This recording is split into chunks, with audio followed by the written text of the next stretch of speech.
Bad credit, no credit, no problem. The credit firms have just decided to wipe off many negative elements of an individual's credit report. This was done specifically to boost their credit worthiness, to boost the economy. So in the end, whenever there is a problem, just cover it up. You came here for the truth. Today we are going to talk about a joke that I have read that I'm bringing to you. Don't worry about your credit because ultimately the government apparently is going to fix it. Look at it. Scorecard. Share of U.S. adults with FICO credit scores deemed to be the riskiest has declined. So they're suggesting that less and less people have what's called risky credit, bad credit, okay? That's what they're suggesting. I would have to say quite the opposite. I think things have been worse over the years. You're seeing people take on more debt, more now than ever. You can see that in Canada. You can see it in the UK. There's absolutely no doubt. Look in the UK right now where you have mortgage rates that are under 1%. Free money for everyone. That's what this system is built on. Built on a fraud. Completely standing on air. Then you look at this. Homegrown. Number of foreclosure starts by year. Now maybe this is true. Maybe these stats are actually showing the fact that yes, there's less foreclosures than there were during the financial crisis and everything that happened with the housing boom and bust. Maybe it's true. But what has really happened? And that is very clear to me, and I know to you as well, that people have taken on more debt than they can handle. They're taking on those homes. Look at a place where they suggest. First, let's talk about the US, okay? You had the housing boom, then came the bust. People walked away from their homes. They began to become renters again. So those people in the subprime housing, they turned to renting. That quickly switched around in many areas where you see a lot of people buying up yet again in some level of a subprime home. Maybe it's not to the extreme that we saw before, but we're splitting hairs. Then you look at a place like Canada where they've taken on more and more risk. And ultimately, as the years have gone on, you have seen lenders suggesting that, look, the prices keep going up. It doesn't matter if the people can't really pay if interest rates go up. We don't have to worry about that because prices of the homes keep going up, interest rates keep going down. It's a win-win for everyone. And that is the general consensus. You can see that in the media, and you see that in the general population. There is almost nobody. Everybody that I talk to, I bring this issue up with basically every person that I have the chance to speak with. And I would say to some degree, you're looking at about 99% of the people believe that, number one, the housing prices can go up or will continue to go up. And the fact that the government will not allow it to go down. That to me is very frightening because as you do this, you create distortions. There's no young people today, the millennials, and the young generation anyway, if they're still in school, let's say, there's no way, unless they're being granted a nice big chunk of money from their family or someone else, they're not going to be able to afford a home. So what we're going to experience here in the next, let's say, 10 years, should these prices increase, even if they slow down to some degree, is an entire group of people, for the first time ever, unable to afford their homes. It's not just, let's say, poor people who can't afford homes. We're talking about the middle class. All of a sudden, the middle class is just wiped out from being able to buy. That's a big problem. Okay, so what's happening here? What's happening? Well, this is the start of it, and I'll show you another article after this.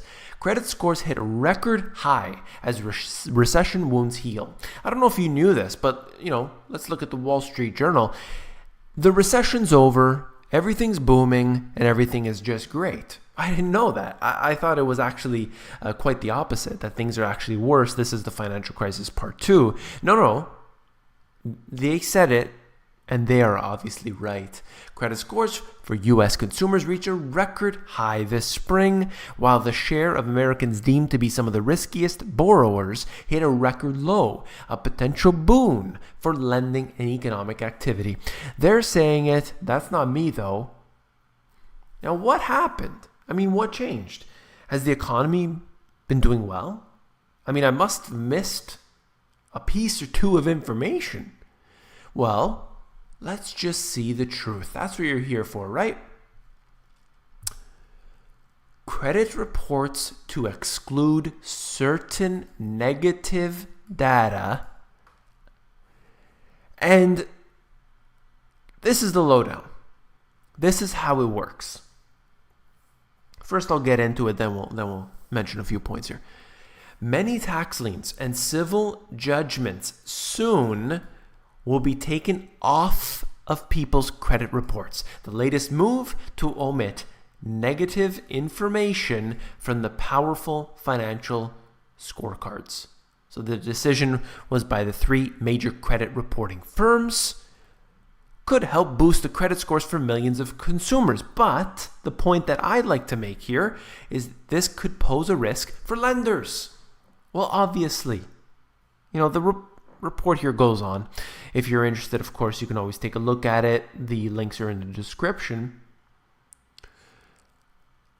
Let's think about that for a second.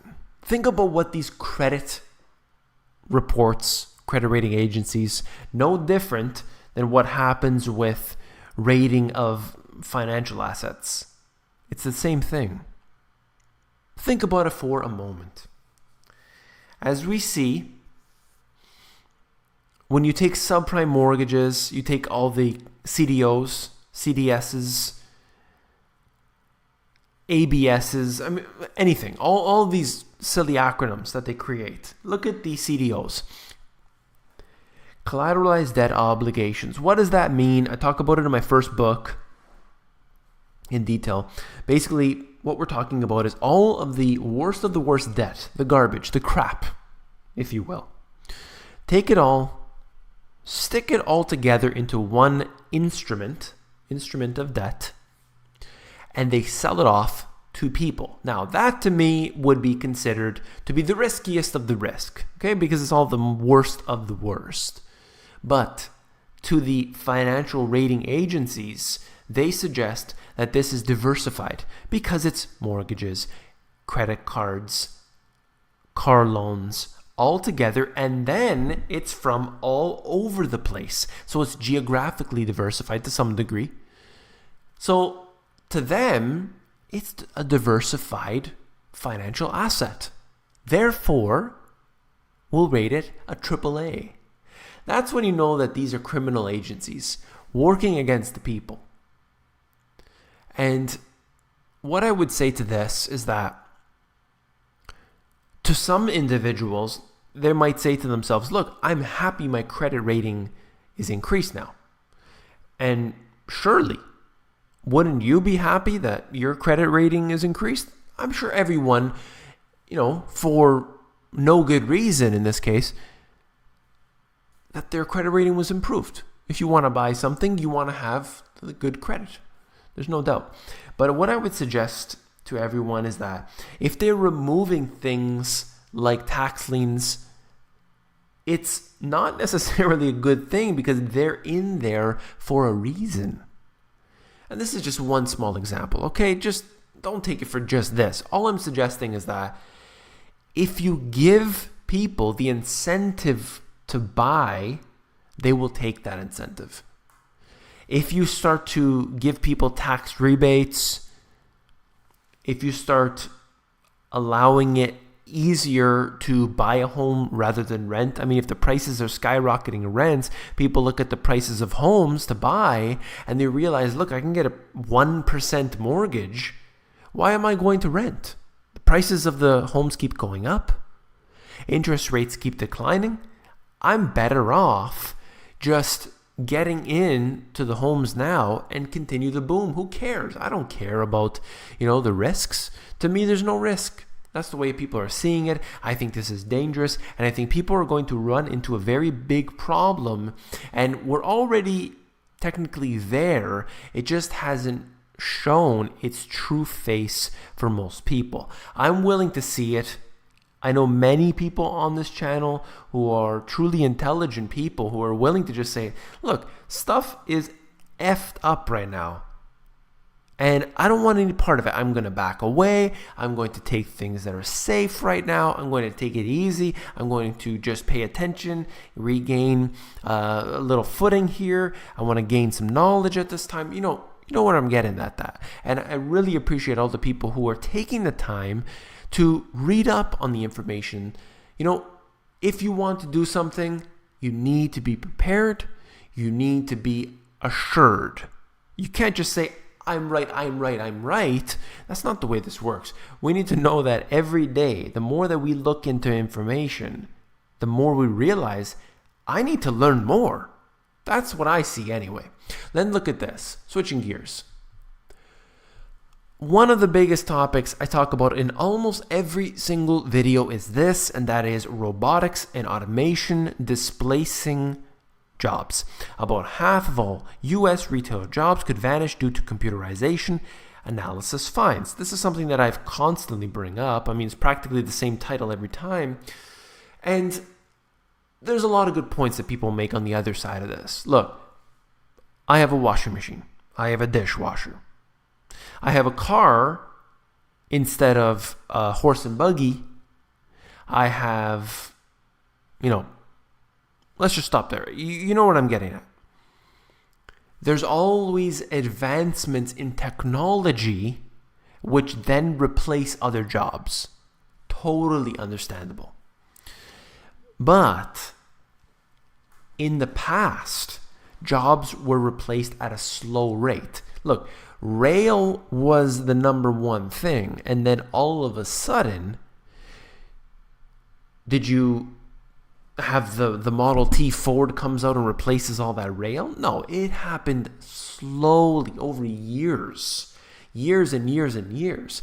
Now the way with technology advancing, it's happening so rapidly, jobs are just going to be wiped out. As soon as they get these cars on the road that don't kill people every time they try to do this, but once these automatic cars are on the road, start replacing the truck drivers and taxi drivers and the bus drivers and everybody else, you're going to have a mass amount of people that are simply not employed.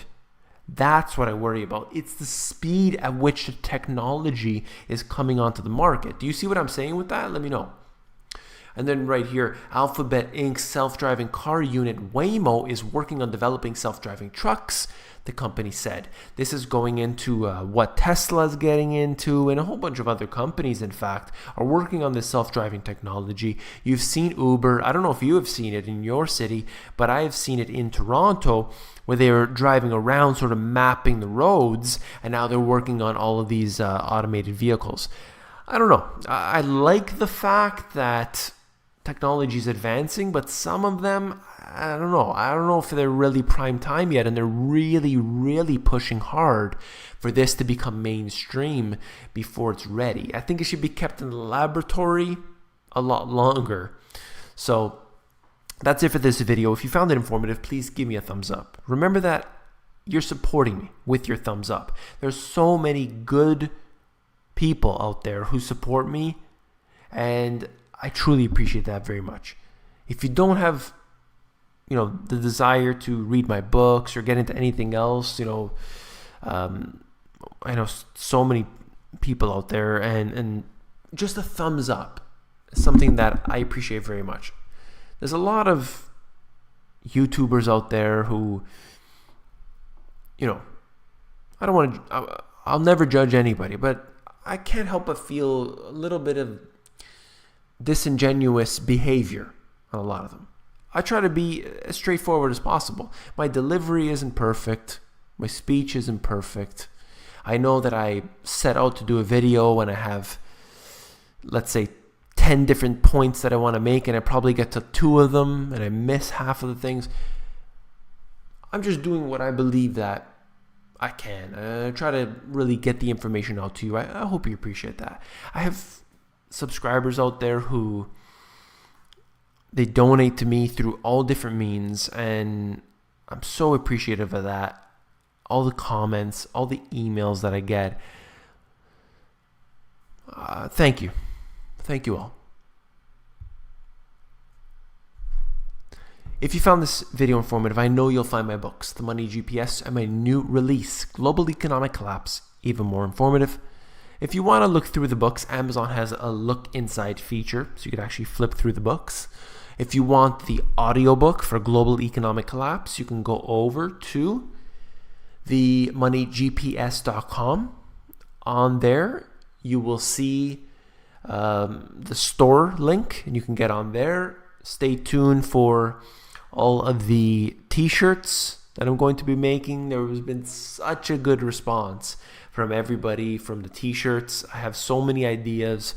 I can't unfortunately do all of the ideas. They only allow you, I think, 10 at first, and then you can expand.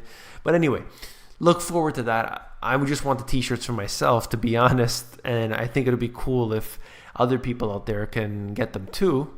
So look forward to that. Take care.